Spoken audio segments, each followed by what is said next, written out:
So, welcome to this webinar on the art of inclusion. Our incredible global alumni community, like no other, is now more than 295,000 strong, and we're delighted to have so many of you with us today. Wherever you're dialing in from across the world, thank you for joining us. I'm Professor Helen Wheatley. I'm Academic Director of the Warwick Institute of Engagement, and I'm really delighted to be hosting this conversation. My physical description: I'm a woman in my 50s. I have long dark hair and dark framed glasses, and I'm sitting in front of my collection of TV ephemera. I'm a television historian, and lots of books because I'm in my academic office at Warwick. At Warwick, we're firm believers in the transformative potential of an arts degree and in the arts as a powerful tool for connection, empathy and change. At a time when the arts are truly under fire and when so many other institutions have been stripping back their arts provision, we've shown the sustained commitment to championing my teeth in, the creative talent of the future, investing in our arts programmes and infrastructure, and along with so many areas of the university, doubling down on our commitment to put inclusion right at the heart of all we do. So during this webinar, we're going to explore how the arts can help shape a more inclusive and representative landscape, why that matters, and we'll look at the potential for the arts when shaped and delivered in this way to create meaningful societal impact, raise awareness, amplify underrepresented voices, and drive lasting change. I'm delighted to be joined by my colleague, Dr. Heidi Ashton, today, as well as two of our members of our 36,000 strong community of arts alumni who are going to introduce themselves in just a sec. Our panellists are doing really exciting and important work in this space, and I know we're in for a fascinating hour of conversation. Hope you'll get involved by interacting in the chat. Before I invite my fellow panellists to introduce themselves, I just want to thank everyone who submitted questions for the session in advance. We shaped our questions in accordance with these, and we'll get to as many of them as we can, though time will not allow for us to answer all of or address all of them. So we know we're only going to manage to scratch the surface of this important topic in the hour that we have. But we're really hoping that today's conversation will be a springboard to future conversations around the inclusivity and in the arts and beyond, both with our alumni and in the wider world. So without further ado, I'd like to welcome our panellists and ask them to say a few words about themselves. I'm going to come to Heidi Ashton first. Thank you, Helen. Hello, everybody. It's such a privilege to be here. My name's Heidi Ashton. I'm a white, middle-aged woman with my hair swept back, and it's kind of browny red. I've got a blue dress, button-through dress on, and I'm a researcher at the Centre for Culture and Media Policy Studies. Thanks, Heidi. Next, I'm coming to, I know Melanie as Mel. Mel, do you want Mel today? Is that okay? Mel's good. I answer to anything, Helen. So Mel, coming to you. Hi, everybody. A real pleasure to be here. My name's Melanie Hoyes, or Mel. I am the Director of Inclusion at the BFI. I graduated at Warwick in 2001, which gives you a sense of how old I am.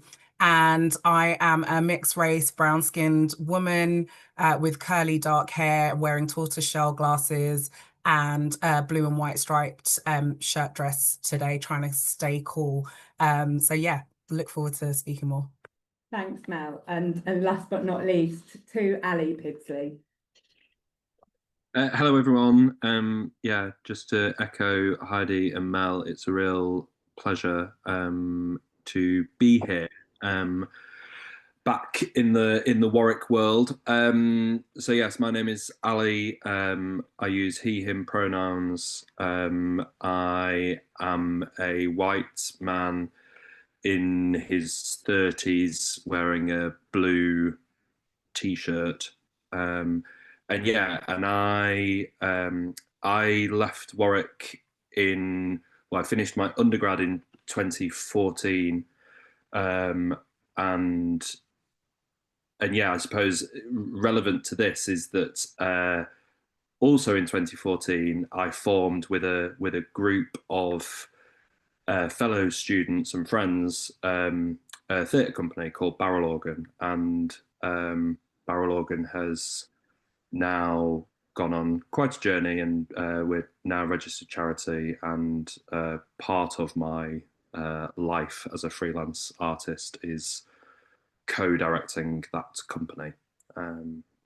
So yes, that's me. Thanks, Ali. I'm hoping we're going to hear lots more about Barrel Organ as the conversation progresses.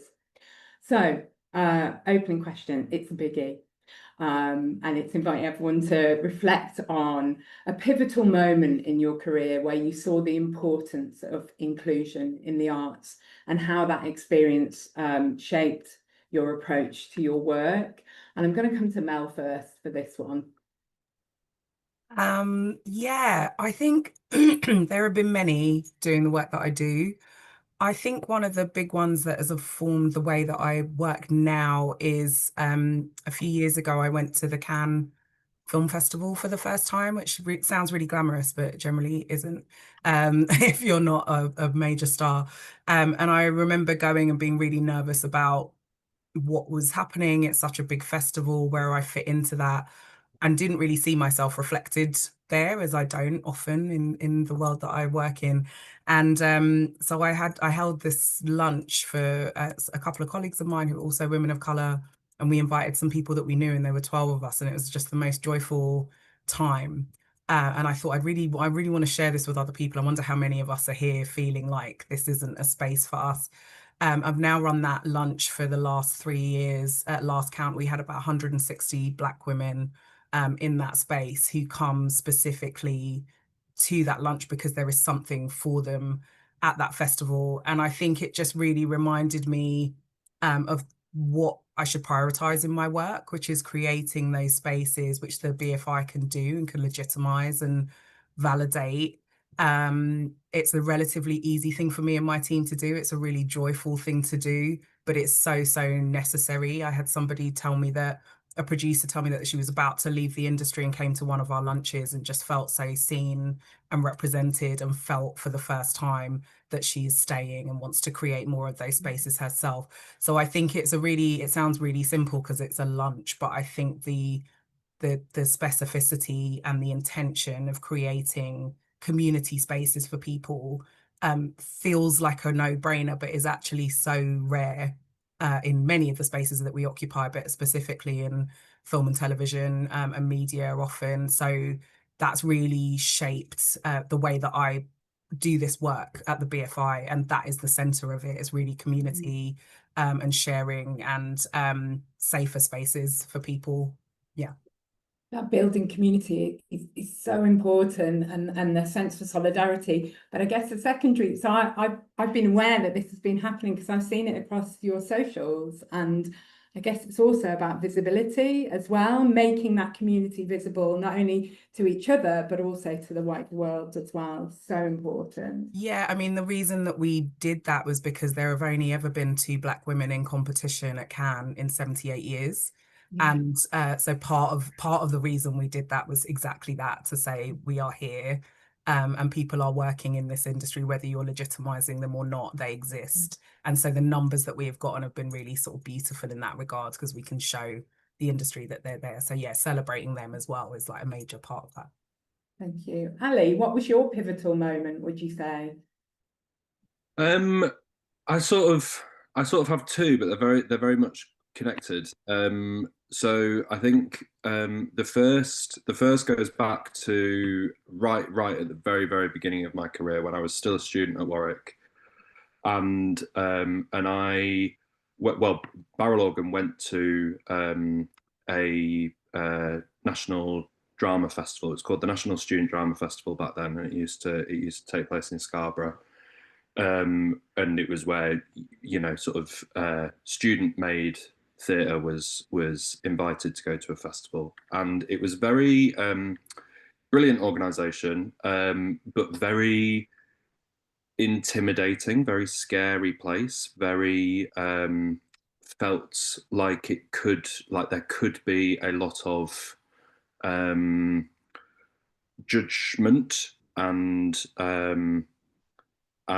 yeah, sort of all of these kind of hidden hierarchies that the arts has embedded within it all felt very present and very tangible. And I remember feeling really uncomfortable and unsafe in that space,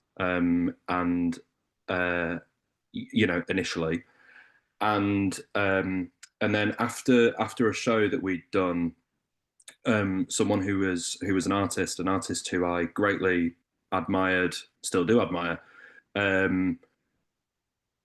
came up to me and gave me a hug and looked me in the eye and said, "I think you've really got something to say as an artist." And that really meant something. Partly it meant something because of because of the words that person used, but actually just the very human interaction of sort of having of connecting to me in a very real way, really profoundly affected me. And then the other moment I would mention is something much more recent, but is something that a participant said to me, someone who'd been part of a barrel organ process, we ran, still do run with Doncaster Mind, so a charity for people seeking support with their mental health. And he talked to me about the first session that he arrived at and how he knew that he would be okay in that environment because when he turned up, we smiled at him and we said hello. And it's such those two instances are such tiny things, but are moments, I think, of human connection that I think for people who don't feel that the arts is for them, for whatever, in 2014, I didn't feel like the arts was a space that I was going to be invited into. And for that person who I described as a participant in one of our sessions, they were terrified by the idea of the arts. Yet a moment of human connection could be that sort of bridge and that welcoming in. So yeah, those would be my two moments. Really, they're really powerful stories. Heidi, your research at the University of Warwick and beyond is all about inclusion in the arts. Was there a particular pivotal moment that drove you towards the importance of that research? I think my background as a freelance performer, so understanding, it gave me an understanding that if you don't come from a background where there's extra support, or you don't have extra financial support by one means or another, it's really increasingly difficult to be in the arts or to maintain any kind of life in the arts. I think so. The other thing I used to do was teach. I used to teach children, and I think my experience learning dance was that it was kind of a leveler. You're all in the room, you're wearing the same thing, and you learning the same things, and you do it. And that was my experience then teaching it. What really shook me one time, I took a group of students and I had all different, it was Barnet, which is a very kind of multicultural area. And one of my students, who's an exceptional talented performer, I took them to see the ballet, and she had a black father and a white mother. And when we went to see the Royal Ballet, and she said to me, "Yeah, but I couldn't be in that because I would stand out and I would look different." And I suddenly saw it through her eyes. So having thought that, dance, I know other people thought it was elite, but I didn't, that wasn't how I'd understood it, because we were all just there. So to see it through her eyes in that moment, and I'm happy to say as well that she's gone on to be the first Black woman to play Christine in Phantom of the Opera, and she's done all kinds of wonderful things. But the other thing I would say about that is that she was not particularly academic. And so the arts gave her an opportunity to shine at the things that she was really talented at. So it's about as well recognizing that academic education is not the be all and end all for everybody, and we will miss out on huge diverse talents if we don't recognize that. Thank you. This question kind of leads off from that response, I think, in a way, thinking about the power of education particularly. And this one's for you, Heidi. So it's a question about how universities, perhaps even student-led societies, there may be many people on the call who are part of student-led societies at that time, either currently in Warwick or when they were here back in the day.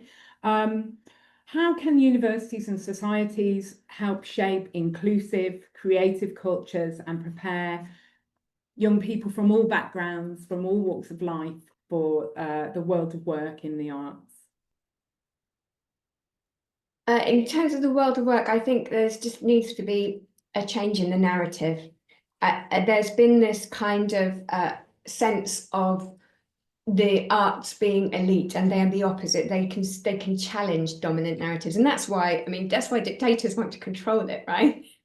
Because actually they get to speak truth to power, but we have to open up the opportunity for all different voices in order to do that, and we have to be active listeners in that. So I didn't go to university, so I couldn't really speak. I did my degree with the Open University while I was working. So other people will know more about how student societies can engage people. But I would say, as an educator for us in universities, we need to be very mindful of our admissions processes. We need to be very inclusive in that. When we have students in the room, we need to hear and listen and give them opportunity to speak their truth, to tell us about their experiences, and to learn from that and to learn together. And certainly in our research as well. So as an example, I did a piece of research. It's about doing research with people, not to people. So I did a piece of research with the Roma community that was looking at empowering them to tell their stories about. It was about they set up an allotment and they'd been growing, and it was about how actually we all connect together. We're all human beings, but how they can use these ways to tell their own stories that connect us as well. So I would say there's multiple ways in which we can, but I'll leave it to others to kind of speak to specifics. That was such a wonderful project in terms of sharing power, sharing stories, making voices heard that aren't necessarily heard always, particularly in the university sector. Mel, Ali, do you have experiences from your time at Warwick that make you reflect on that question around inclusion in the classroom or inclusion in the society, student societies more broadly? Yeah, Mel? I mean, I absolutely loved my time. I will caveat this by saying I loved my time at Warwick, but looking back on it through the lens of what I do now, I realize how the canon that we were taught was very much coming from the place that the canon sits, right? And I think so that is the first thing that springs to mind, just thinking about how we're teaching about film texts, you know, what we're elevating as important and has value, and also the way in which we talk about the industry, because we all love film, so we revere it, you know, we talk about it as this sort of sacred text. And I think the reality when you come into the industry is that it's a business, it's an industry, but with that lens, you know, that is part of the reason that it feels very kind of elitist and shuts people out. So I think there is a job for universities and educators more generally, schools, for the industry itself actually to do, which is to talk about it in real terms, which is the majority of people working in film work as painters and decorators and designers and, you know, as technicians. And so I think as accountants, financiers, and I think that would help an understanding of the industry. But also whenever I talk to students, I tell them to disrupt. I tell them to do things differently, because they are the people that can come in and build this industry in a more inclusive way. And it doesn't have to keep happening in the way that it does. So I think just some of that infused into what they're learning and kind of what the canon is and what the history is and what the future could look like would be transformative. I think, I think we're still on the journey with that shift away from the canon that you described there, but I feel like we're in a very different place now to where we were when you studied with us, when I was a fresh-faced young teacher, and I feel like the faculty as a whole is doing really important work in the kind of decolonizing the curriculum, in setting up an equality and inclusion forum, a push that's really come from our students as much as from our staff to change what we're teaching and to make it more reflective of the people both studying at the university and also working in the industry. So I do feel we're in a different place now, but we can always do better and we can always do more. And the faculty and the university as a whole is really committed to doing that work. So Ali, was there anything that you wanted to kind of dive in with on this question in particular? Yeah, I think I'd like to just echo something that that Mel said about the sort of power of disruption and of doing things differently. And I think in a slightly complicated way, I think that universities and things like student-led societies can really foster that, but by providing something to react against. So again, to use the example of when we formed Barrel Organ, that came outside of the course that we were studying, and even outside of the societies. There were all the drama societies and whatever that were brilliant and that were great. But actually, we formed a company because we wanted to do something that wasn't being provided by any of the existing structures, and so we went out and did something different. And that probably more than anything has been sort of formative to our identity as an organization. We always go, okay, what are the structures in place sort of encouraging us to do? Let's work against that. How can we go around them? Yeah. Like sometimes to our own detriment, and sometimes to the great exasperation of our board. But actually, there is something really powerful about an educational setting encouraging people to bat against you. It's like, any brilliant teacher knows that they have to present a point of view that can be argued against. So it's a similar thing, I think. And yeah, in terms of inclusion, I think that is about, for me, it's about empowerment. It's about going, if we can empower all people to feel like they can do things differently, then that's moving towards inclusivity.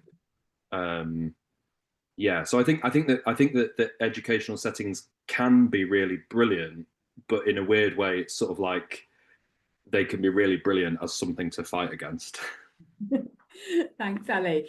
Heidi, as somebody who teaches in the Centre for Cultural and Media Policy Studies, but also as Director of Education for the School of Creative Arts, Performance and Visual Cultures, how do you see inclusive teaching practices being developed in the faculty or at Warwick? And that's a great question. It's something that we are constantly trying to improve. It's not a thing that you can just do and then it's done, right? So it's something that we are embedding in by listening to the students, listening to each other, and bringing in expertise and trying to really think critically about what we're doing and why we're doing it and who is in there and who is not. So I would echo Ali and Mel's points about being provocative in that way. And by that, I mean challenging dominant narratives and getting our students to think about, well, where do these assumptions come from? Why do we think it's like this? Does it have to be like this? What sort of world do you want to work in? How would you change things? And because what we want to do, exactly as Ali said, is empower the next generation to keep moving that forward, to keep progressing in that way. Because that is the power of the arts. That is what it can do at its best. And I mean, there might be, to give a concrete example, some of that is just about letting people be who they are in the room and in the space and in the learning environment. So I know, for example, in history of art, one of the lecturers, so when they're talking about architecture, they get all the students to bring in a building that's meaningful to them, for whatever reason, because they hate it, because it represents something that is really difficult for them, or it's something that they love and it's joyous in some way. It doesn't matter. Let's start from where you are and build what we're talking about around that.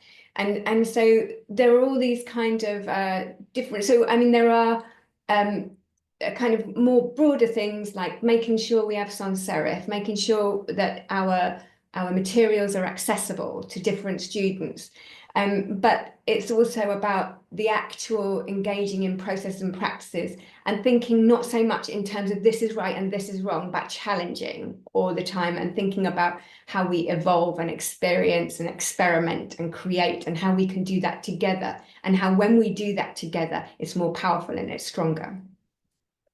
Absolutely. That sense of, I think it comes back to what Mel was talking about when she was mentioning the solidity, the kind of stuffiness of the canon and how you break that canon up. You start, first of all, as you said, Heidi, where you are, rather than looking to, what are the greatest buildings of all time? It's like, which is the building that's meaningful for you? That shift is small but massive at the same time. I've now got some questions for individuals. So I'm going to come to Mel, first of all. Obviously, you've mentioned briefly the work that you've been doing for the BFI in relation to the film and TV industries. Can you reflect for us on what's worked in increasing representation in the film and TV industry, both on screen and behind the scenes, and give us a flavour of kind of what you think the kind of radical steps have been, or even the small steps have been towards better representation? I mean, I wish I knew, Helen, because then I'd be on a beach in Brazil, wouldn't I? They wouldn't need me. No, I mean, I think I'm very lucky I'm under no impression that I'm the first to break ground in this area. People have been doing this work for decades. The film industry is nearly 100 over years old, and this has been a conversation for a long time. So I think I sit on a kind of scaffolding of policies and processes and sort of work that's been done in the organisation, like the diversity standards which people have to meet in order to get funding from us. We have the bullying, harassment and racism policy, which started in 2016, which sits as guidance and principles for the industry, and also sits in our contracts. And we've done some work to sort of talk about language, because I think that's been really difficult. People can't do this work because they don't know how to talk about it. They're worried about saying the wrong thing. So we sort of sit on a lot of this work that has happened, equal opportunities before us. It was diversity, it's now moving into inclusion, belonging, access, whatever it's been called. I think for me, it's a combination of all these things. And I think, data has played an important part. One of the first jobs that I did at the BFI was to do some diversity data around Black actors on screen. We're still not great with data, but all of that has helped to create a real picture of where we're at, as opposed to an anecdotal one. And I think, also shame helps. So, that kind, what you were saying about your students asking for better, I think people ask very loudly for better now. And we have, in the inclusion space, you sort of benefit from these awful moments like the murder of George Floyd, like the Me Too movement, the resurgence of Black Lives Matter.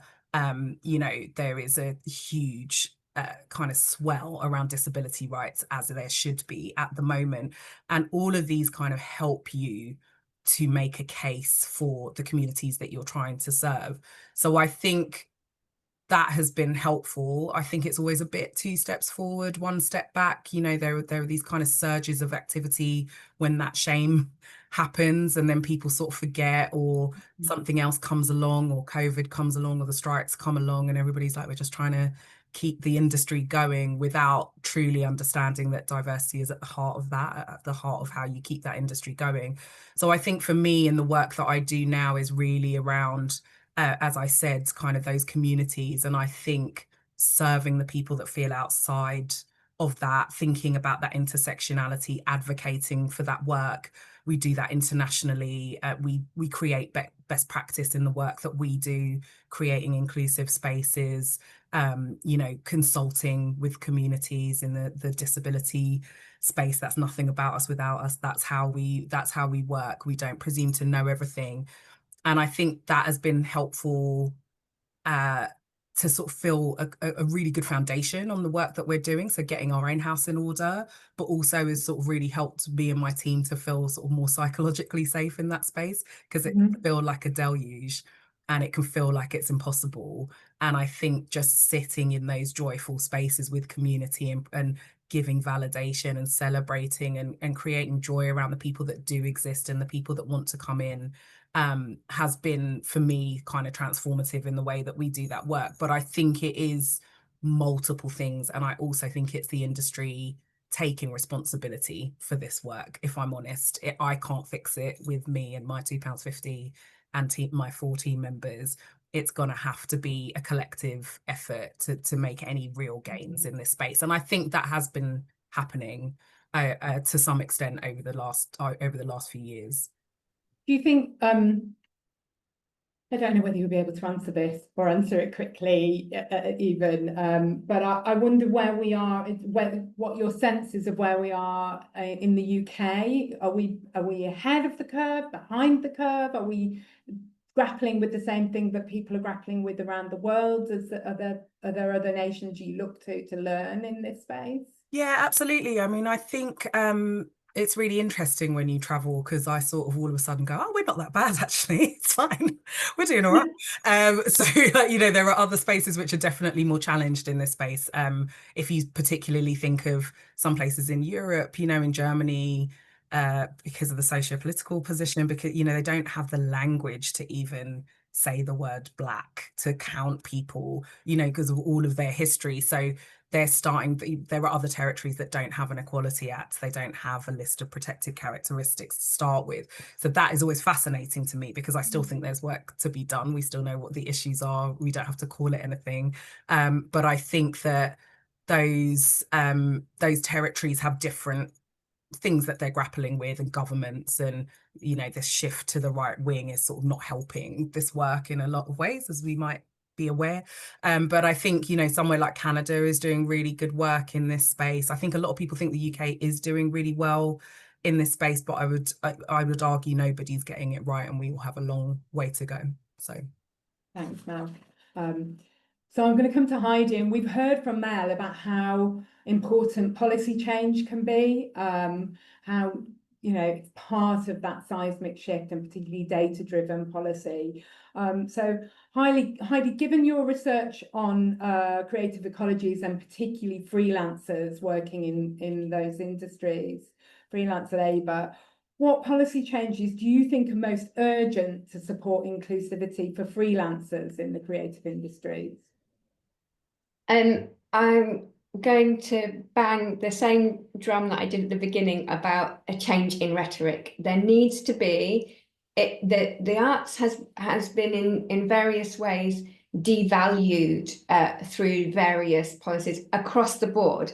I mean, so and it's always the case that when something is marginalized, then the intersectionality becomes more pronounced, right? So it becomes more marginalized for the people that are already marginalized, right? So we first of all, we need to change the rhetoric around arts and culture as something that is fundamental to being human beings. Like, regardless, there are cave paintings that are tens, hundreds of, I'll let a historian say how old they are, but certainly long before there was money, long before there were economies. Like we tell stories, and we use art to tell stories in various ways and to communicate with each other, whether that's music or dance or spoken word or pictures or whatever it is. It's part of being human. It needs to be back embedded into what it is for us as human beings on the earth to engage in the arts and culture. It's not something that's just for a nice add-on to have for people who can afford it. It's for everybody. And I think if we can start from that basis in policy, it can then be embedded in everything in the way that it needs to be in order, because tackling it just at the freelance level, it's kind of too late. So I did some research looking at arts and culture and education, and we found, well, first of all, that we lag behind a lot of our European counterparts. They do embed arts and culture in a way that we don't. They do see education more as a holistic, shaping people, shaping citizens, rather than shaping workers, which has become the narrative in the UK. And because of that, people have more opportunities to engage in it, to express themselves. It's something that connects us to ourselves, to each other, to our past, to our present, to our future. As we've said, it challenges narratives. So that access needs to be there. At the moment, it is there. We found it very prevalent and actually very much lauded at the upper end of the very expensive private educations, but in various ways through things like Progress 8 and the EBAC, it's been sort of stripped out of education in the state sector. So that's another place where education, it could be embedded in for a start quite simply. I think the other areas, so we did a study with Campaign for the Arts with the lovely Jack Gamble, for those people who know him, and Melanie Sabru, who one of my colleagues here. And we looked at what was happening in arts across education, employment, engagement, funding and provision. And again, the UK lacked behind in funding. So if you're not funding it, then obviously it's going to be that only people with certain levels of economic advantage are going to be able to access it, or with the social capital, those people can access it. So again, kind of looking at it from that angle, valuing it in terms of funding it as well at various levels. In terms of freelancers and work, I'm very encouraged with the new industrial strategy. It only came out yesterday, so forgive me, I haven't really dived into it, but I'm excited by the prospect of a freelance champion. And as long as that person is given the remit to be able to embed it in different areas of policy, that will be important. So in the other findings research project that I did looking at access to social security for freelancers, which when you're in an industry like the film sector, for example, where they rely heavily on freelancers, that means that they're project-based, so they're going from project to project. Their jobs are quite short in length of time, and actually the pay doesn't see them in between. So people, especially people starting out who don't have that economic capital, or people who maybe come on hard times and need a bit of support to help them to stay in the industry, they're not able to get it at the moment because there's something called the minimum income floor that kicks in, they get nothing, and they have to get a full-time job, which means leaving the industry. And that's really damaging the inclusivity and the diversity in our workforce. And that can only be a bad thing across the board. So it needs to be embedded in employment practices and employment legislation.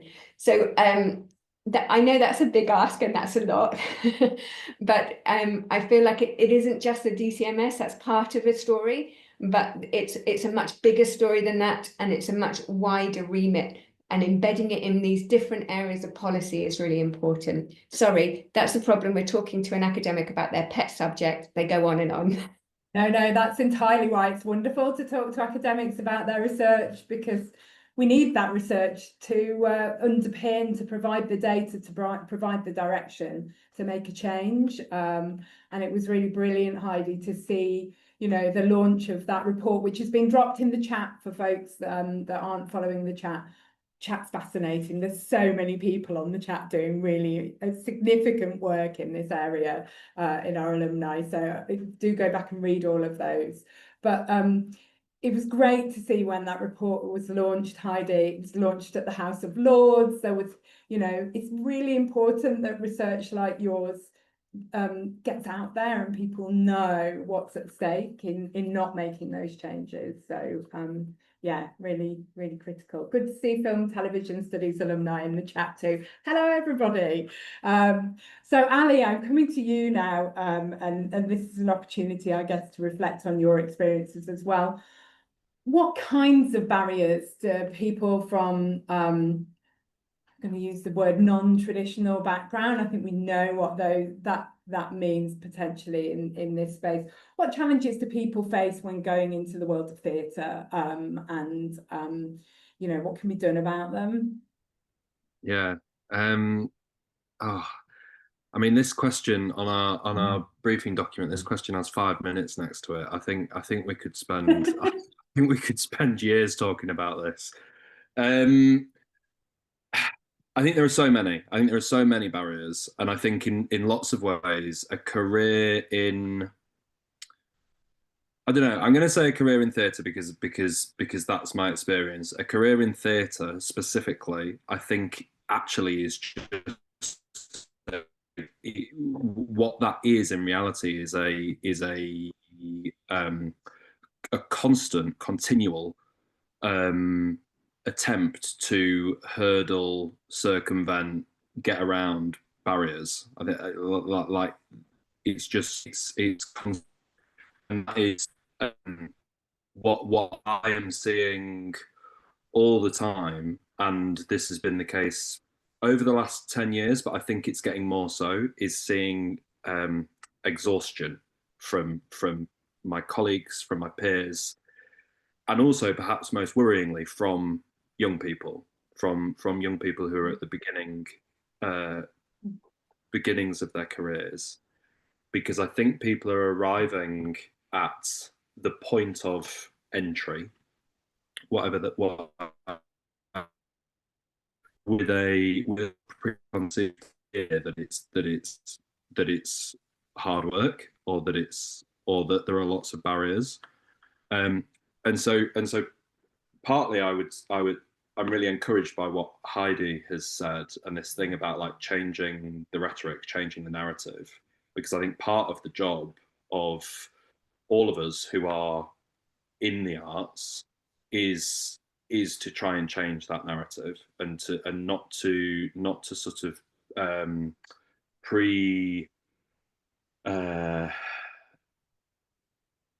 not to create a sense of barrier or of difficulty, or you know, whatever, before it's there. And again, I suppose I go back to this thing about disrupting and about finding your own way, finding your own route, because I think, again, if we can, sorry, I've used the word empower so many times today, but if we can empower young people to go, here's the structure, or here are all the barriers, now find your own way through them, or find your own way that doesn't mean that you have to engage with any of those barriers, then that's the way in which young people particularly, I think, can go into something with energy and with enthusiasm and with creativity, because they feel like they're coming up with something new. I've sort of strayed from the question. I think to go back to some real basics about what the barriers are. Obviously, I think representation is a huge barrier. Both Mel and Heidi have sort of touched on that in their kind of opening remarks, those opening stories. The lack of empowerment I've mentioned. I think the biggest thing, and again, Heidi touched on this in her answer to her last question, is financial barriers. And there is a again, particularly in theatre, there is because it's such a freelance based industry, there is a reliance upon other forms of income that are not you doing your job, or you being paid to do your art, that privileges people with access to those other forms of income, you know, and those other forms of income might be working really, really hard at a job that isn't your art, but that pays you something, and that's grand. But then I come back to the thing about exhaustion. That burns people out. There are so many artists who are just burnt out because they have worked so hard, not even at the thing that they, not even worked hard at being an artist. They've worked hard at like working behind a bar for 10 years so that they can afford to think of themselves as an artist, and they haven't had to leave the industry. Like that's not okay, and that means that we're not part of a sector that values its artists. So yeah, addressing those financial barriers at a like top level, because it's not just, you know, we do all sorts of things in our engagement projects of trying to provide bursaries, trying to provide you know, making sure that the engagement with a barrel organ project is sort of free at the point of entry. That's one thing that people can do, but I think what's needed more than that is a sort of governmental level of recognizing that funding for the arts is more important than just, you know, can we put on a show at a theatre in a random city that has someone from EastEnders in it, you know, that people will pay 40 quid to go and see. Like, actually, can we be funding projects that enable everyday people to engage in the arts? Because that's what changes lives for people, and that's what changes society. So yeah, I think that the sorry, like I said, I could go on about this forever and ever. But I think the financial barriers are the thing that I see most, like, day to day in my work. Yeah, is that financial barrier. Thanks, Ali. Heidi, you want to come in here? Yeah, just to completely agree and echo everything that Ali's saying. And in the report, the report that I did on freelancers with equity, we found from that survey that on average, and this is bearing in mind some people will be doing a lot more. On average, workers' equity members were spending about 12.1 hours a week, so it's nearly a whole part-time job, looking for work or upskilling or having to update everything, or doing self-tapes, or just trying to get in. And that's a part-time job in and of itself. If you're then having to work just to pay your rent, or to, you know, and you can't get any support from the government, it's just, people can't do it. As Ali said, they just can't. It's not physically possible for people to do that amount of work. So it's really important that it's properly funded, but people are given opportunities. If it's going to, or we have a different sector in which the industry is more involved in financing and supporting, and not pushing all the kind of risks down onto the freelancer. So I think it's government and industry together need to solve this problem. Thank you. Thanks both. I think, so I'm coming to my final question. That's like the quickest hour of my life. That's went by. So my final question really is building on what everybody said, and thinking about the sharing of power, particularly sharing platforms, building spaces. How do we move from buzzwords and towards something that's kind of more meaningfully embedded co-production in the arts and culture? How do we move towards the sharing of power? What can what can the sector do to share power and to co-produce? I don't know who wants to come in, but have a bit of a free-for-all, Mel. I feel like it starts in the individual. You know, I think the power of the individual to change the mass is there. And so I think it is about embedding it within yourself. It's about embedding it within your practice. If you are holding inclusion and access and these values at your core, and you move that into your practice, that has a ripple effect. You know, when people see that works, when people feel, and I often talk about sort of the vibes of the work that we do, because you can just feel that it's working. You can feel the power and the energy and the joy and the excitement, to Ali's point, you know, as opposed to constantly being like, it's just really, don't bother, it's really hard. You know, we sort of show what's possible and who is there, and, you know, and bring people together so that it doesn't feel so siloed and it doesn't feel so difficult, and that people can share in that understanding of the precarity of the work that they're doing, but the sort of huge enthusiasm they have to tell their stories and to share stories that ultimately impact how we see the world, right? And so I think there is something about kind of if you're starting with those values and you hold those values and you fight for those values, anything that you do in your practice disrupts what there is. And that is the beginning of starting to undo some of those practices that aren't really good for anybody, let's be honest, or very few people benefit from the way that it is now. So I think we are starting to reach an understanding of that, but it is about how you move that forward. And that can take many forms, but I really believe in holding the authenticity of those values at your core and trying to move that into practice so that shows good practice to other people and they think, do you know what, I'm going to try and do that as well. And that begins to unravel things a little bit, I think.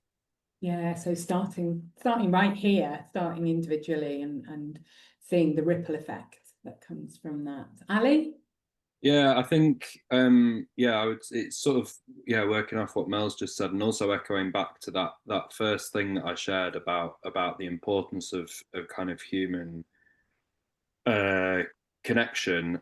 The way that we talk an awful lot within our organization about the importance of like boots on the ground, and that you can't beat in terms of people feeling included, feeling engaged, feeling like the arts is for them.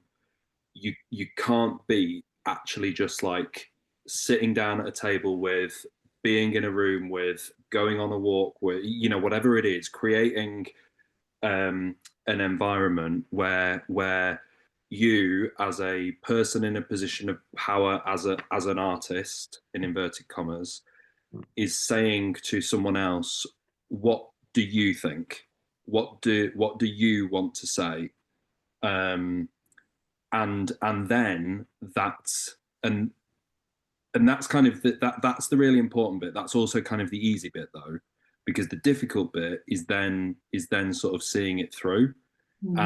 And you sort of having that initial boots on the ground moment with a group, with an individual, whatever, and then going away and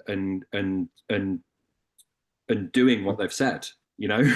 Like and you know, the number of times that we get comments from people that we've worked with, you know, if we're co-creating a script and we go away and create something and then share it, and it's like, oh, I said that, I remember I remember saying that, and now it's in a script and you've published it in a book or it's being performed on stage. Like, wow, how did that happen? Like that, those are those really important transformative moments.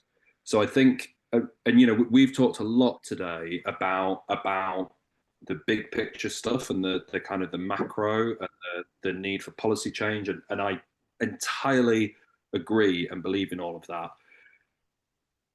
I think that that actually though there's a job for people like me to be doing, which is just the boots on the ground, make the change happen and make the change evident for the people who you're working with. Thanks, Ali. Heidi, I'm sorry, we're sort of out of time, though I know you'll echo everything that Mel and Ali have said. And it's so heartening to hear that our alumni, our folks, our staff and current students are working towards these changes together and making those individual commitments to making change. So I hope everyone will join me, first of all, in thanking our panelists for giving their time today and sharing their insights. I think we could have spoken at least for the rest of today, if not the rest of the week, on the topics that we've touched on today. And I know there's many more questions and interventions in the chat that the panelists will want to go back and read and reflect on. It's really exciting to hear about, you know, the steps forward, whether it's change in policy, whether it's sharing platforms, whether it's creating communities, whether it's enhancing the visibility of the diverse people who make our cultural offerings of all kinds. We've heard about dance, we've heard about film, we've heard about theatre and everything else in between. Here at Warwick, we take our role in educating and helping to nurture and shape the next generations of professionals, including those who go on to influence the creative industries, very seriously. And as we reflect on where we've come from and where we're heading in our special 60th anniversary year, we look forward to building on this fantastic work that's already being done in the inclusion space across the institution. So just thanks to everybody. Thank you for listening. Thank you for joining us at lunchtime or afternoon or early morning, wherever you are in the world. It's great to see so many people from all around joining us today. So thanks, everybody.